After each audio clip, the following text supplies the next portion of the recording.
Hello students, welcome to math master tutoring. आज मैं Sanjay Kumar discrete math part 9 unit 1 discrete math part 9 unit 1 different methods of proof, जिसमें दो तरह का methods होता है। एक डायरेक्ट प्रूफ होता है और एक इनडायरेक्ट प्रूफ होता है।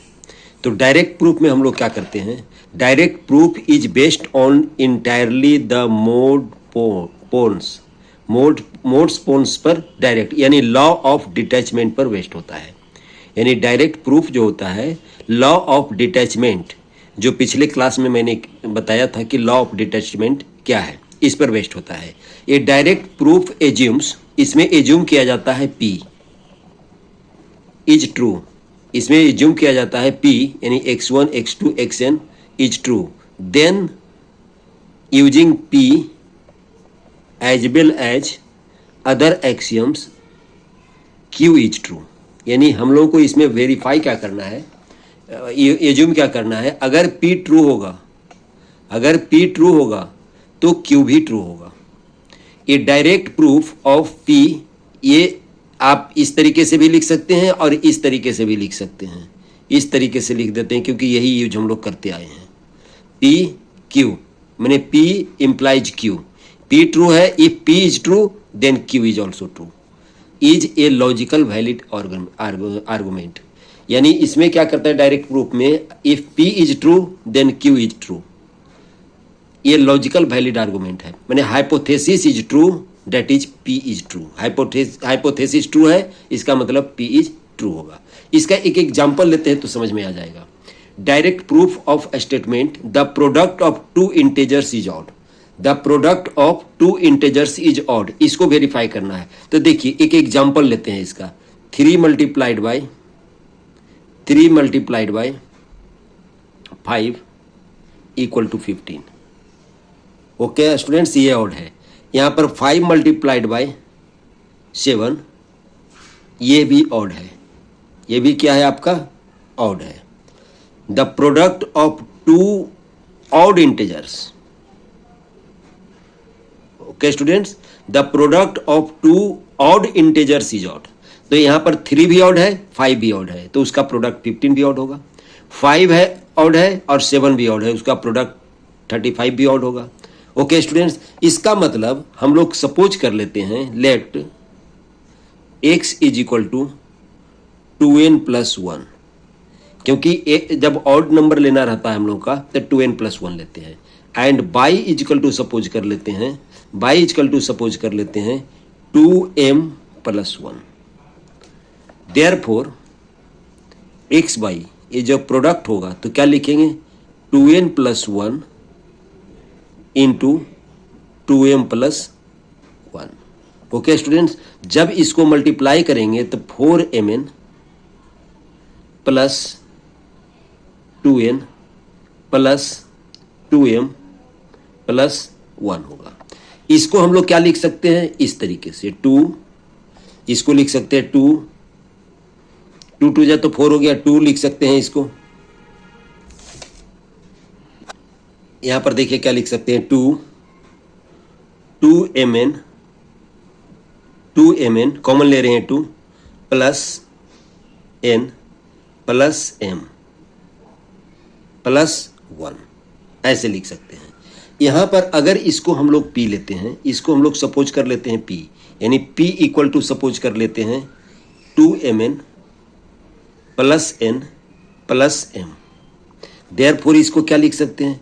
2p प्लस 1, 2p प्लस 1, और ये p बिलोंग्स टू इंटेजर होगा, integer.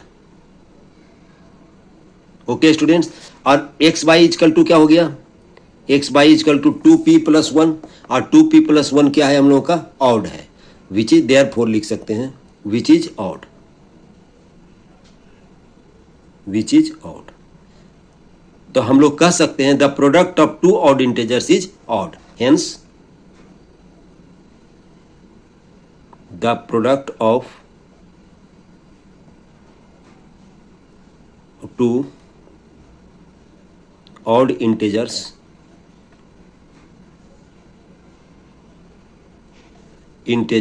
is true।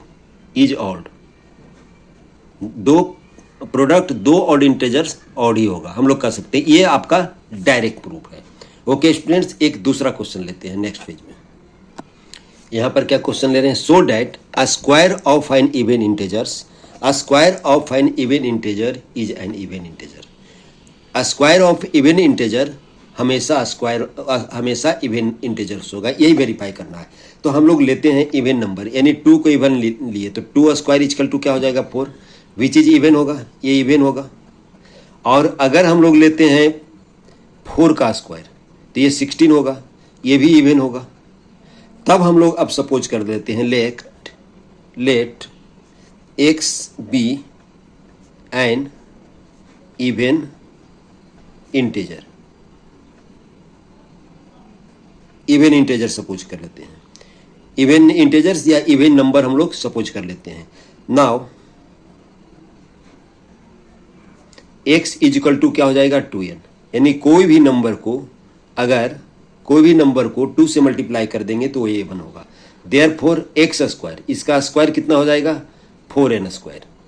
Okay students, तब इसको हम लोग लिख सकते हैं 2n स्क्वायर, इसको लिख सकते हैं 2 इंटू 2n स्क्वायर।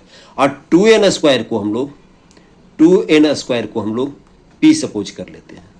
तो देयरफॉर ये क्या हो जाएगा 2p हो जाएगा। देयरफॉर x स्क्वायर, और विच इज क्या है, विच इज इवन, ये इवन है। तो हेंस हम लोग कह सकते हैं hence a square of an even integer is an even number या इवन इंटीजर। ओके स्टूडेंट्स, इस तरीके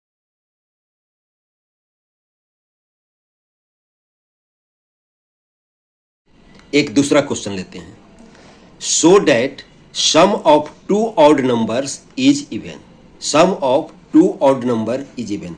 हम लोग सपोज कर लेते हैं, इसको सपोज कर लेते हैं x इज ऑड नंबर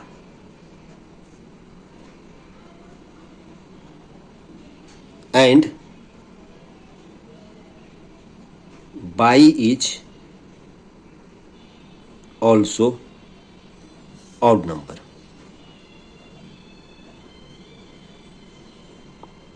हम दो नंबर को ऑड नंबर सपोज कर लिए, तब क्या हो जाएगा x इज इक्वल टू क्या हो जाएगा 2n प्लस 1, और y इज इक्वल टू क्या ले लेंगे 2m प्लस 1। और इसका क्या है सम ऑफ 2 ऑड नंबर्स, इसका सम क्या हो जाएगा x plus y is equal to 2n plus 1 plus 2m plus 1।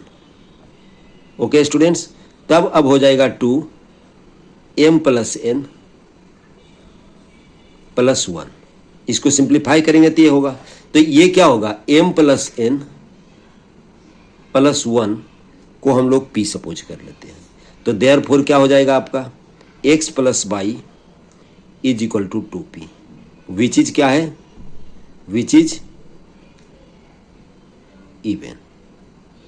ये हम लोगों का इवन है, शायद समझ में आ रहा होगा, विच इज इवन है। इसी तरह से हम लोग को बनता है हेंस हम लोग क्या लिख सकते हैं, हेंस लिख सकते हैं सम ऑफ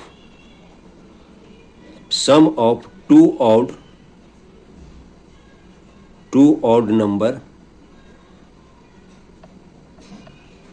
इज इवन। हम लोग कह सकते हैं sum of 2 odd numbers is even. इसी तरह से वेरीफाई हम लोग कर सकते हैं। शायद डायरेक्ट प्रूफ आपको समझ में आ गया होगा। डायरेक्ट प्रूफ का क्वेश्चन इसी तरह से लेंगे। अब हम लोग लिखते हैं इनडायरेक्ट प्रूफ। इनडायरेक्ट प्रूफ में 2 आएगा, प्रूफ ऑफ कंट्रापोजिटिव आएगा और एक और आएगा आपको। पहले हम लोग प्रूफ ऑफ कंट्रापोजिटिव की बात करते हैं। डायरेक्ट प्रूफ में आएगा proof by contrapositive. Indirect proof में आएगा proof of contrapositive. This method says, इसका मतलब होता है यहाँ पर इसके जगह पर हम लोग लिखते हैं P implies Q.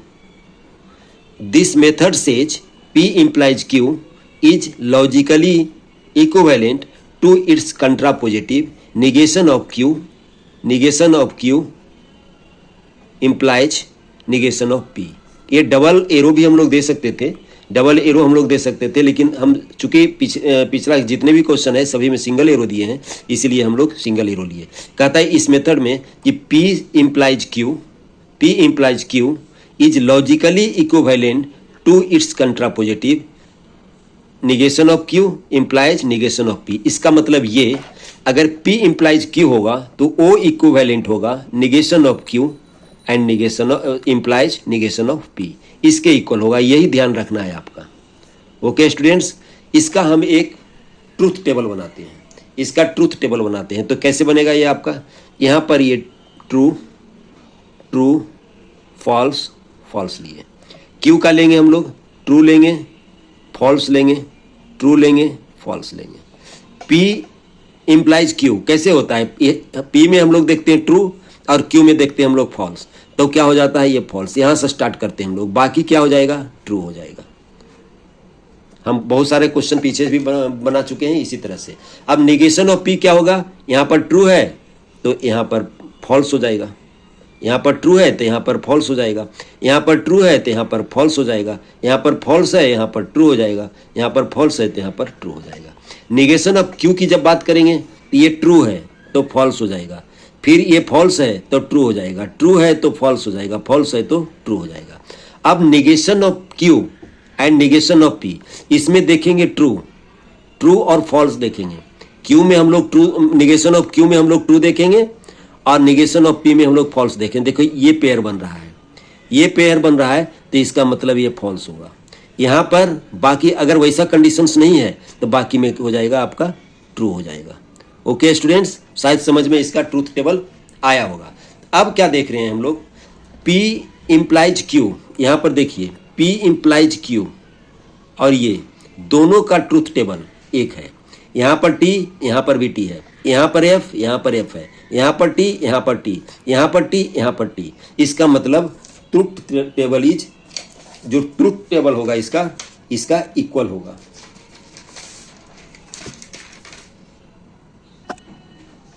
Both are, यहाँ पर लिख देते हैं बोथ आर सेम। जब दोनों सेम होगा तब हम लोग लिख सकते हैं इसको, जब दोनों सेम होगा तो हम लोग लिख सकते हैं दे आर लॉजिकली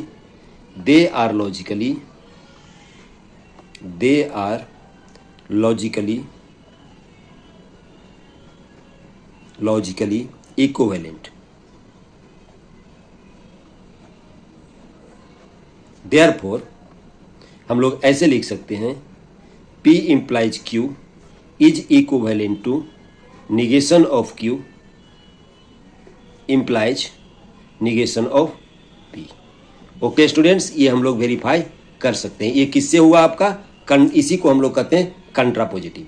इसका हम लोग क्वेश्चन लेते हैं कि किस तरीके से क्वेश्चन आएगा। नेक्स्ट पेज में देखिए क्वेश्चन नंबर 4 लिए हैं।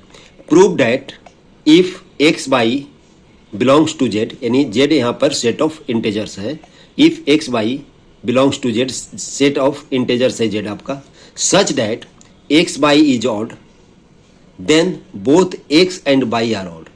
अगर x into Y is odd है देन both x and y are odd by proving its contrapositive. हम लोग इसको कंट्रापोजिटिव से प्रूफ करेंगे। तो हम लोग लिखते हैं if x and y are integers,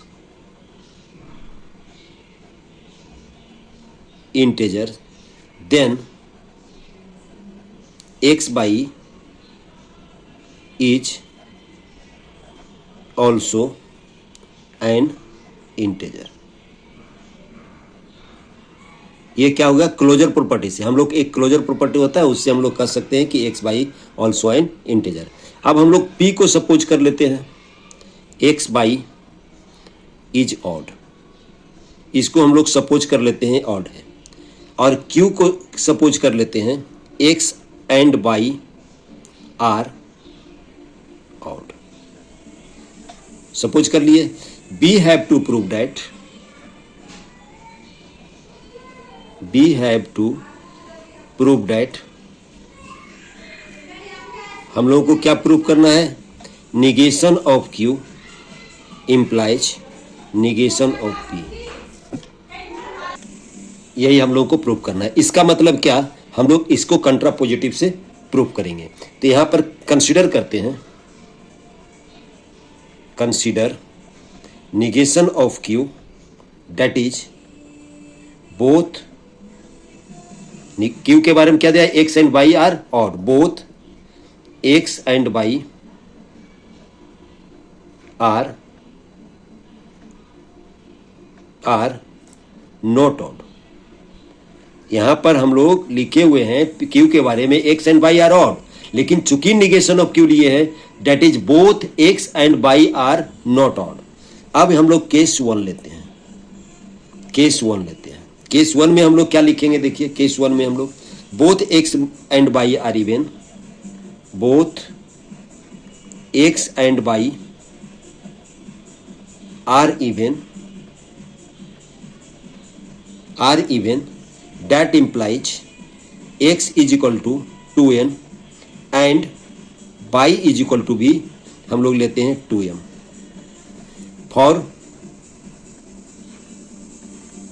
for some m n belongs to integer, z यहाँ पर integer है। तो हम लोग क्या लिख सकते हैं? therefore x y is equal to 2n into 2m। इसको हम लोग क्या लिख सकते हैं? 4 यानी 2mn, और 2mn को हम लोग p लेते हैं। यहाँ पर p इजिकल टू ले लेते हैं 2mn। देयरफॉर क्या हो जाएगा? X by is equal to 2p हो जाएगा, x by is equal to 2p हो जाएगा, जो कि where which is even, which is even, ये इवन है। Okay students, that implies negation of p, negation of p is, यहां पर पी नहीं लेते हैं हम लोग, P1 ले लेते हैं, क्योंकि ये वाला पी ये वाला कंट्राडिक्शन करेगा, इसीलिए इसको P1 ले लेते हैं। यहां पर P1 इजकल टू 2mn है, therefore negation of P is true.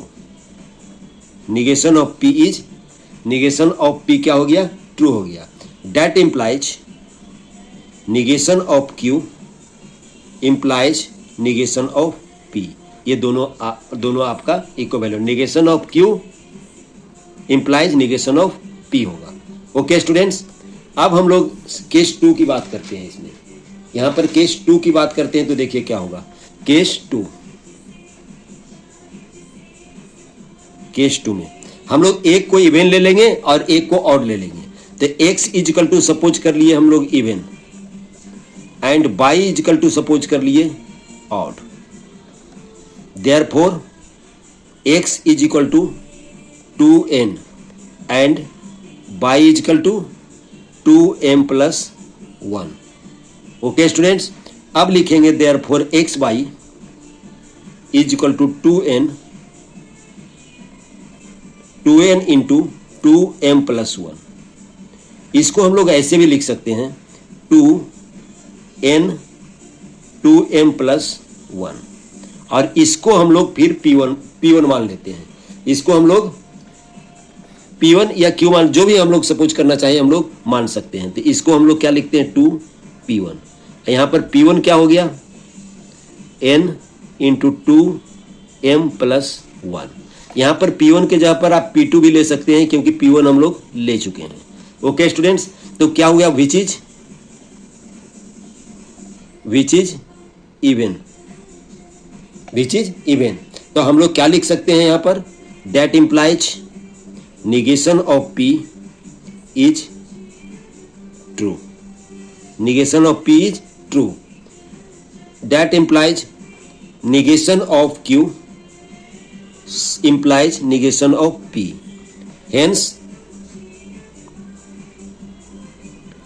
Hence by method of method of contrapositive the results holds. Okay students, अब हम लोग अगला क्वेश्चन अगले क्लास में लेंगे. ओके स्टूडेंट, इसका कुछ क्वेश्चन और हम लोग कंट्रापोजिटिव का लेंगे और एक और जो डायरेक्ट प्रूफ है उसका लेंगे, अगले क्लास में लेंगे. Okay students, thanks. शेयर कीजिए, लाइक कीजिए. थैंक्स.